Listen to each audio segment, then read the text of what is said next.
High সবাই, good morning. চলে এসেছি সকাল সকাল সংসারের সব কাজ সেরে, স্নান সেরে ঘরে। কালকের ভিজে জামা কাপড়গুলো ছিল, সেগুলো নিয়ে যাচ্ছি বাইরে মেলে দেবো বলে। তো কালকে করেছিলাম বিপত্তারিণীর পুজো, সেই কারণে আজকে সকাল সকাল উঠে স্নান সেরে নিয়েছি।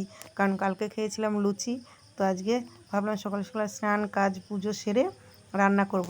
প্রচুর খিদে পেয়েছে, কালকে লুচি খেয়েছিলাম শুধু, সেই জন্য। তো এই যখন জামা কাপড়গুলো মেলে নিচ্ছি। আর যত সকাল সকালই ওঠো না কেন, সংসারের কাজ আর শেষ হয় না। তো এখন স্নান সেরে জামা কাপড় মেলে পুজো দেবো, পুজো দিয়ে সবজিগুলো সব বানিয়ে নেব, তারপরে রান্না বাকি আছে। তো এই যে জামা কাপড় মেলে নিচ্ছি, অনেকগুলো জামা কাপড় কালকে কেচেছিলাম, রোদ হয়নি সেরকমভাবে, তো ঘরে ভিজে জামা কাপড় তুলে রেখেছিলাম।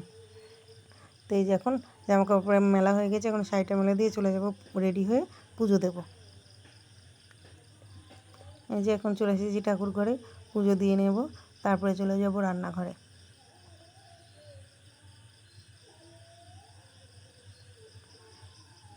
হয়ে গেছে পুজো দেওয়া। তারপরে তুলসী গাছে একটু জল দিয়ে নেব, তারপরে রান্নাঘরে যাব। এই যে চলে এসেছি রান্না করতে, ভাত বসিয়ে দিয়েছি, ভাত ফুটে গেছে। আর এখানে হবে ডাল বেটে, ডালের বড়া দিয়ে আলু কচুর তরকারি, আর লাল শাক ভাজা, পটল ভাজা। তো আমি শাকগুলো বেছে নিই, দেখা হবে রান্নার পরে।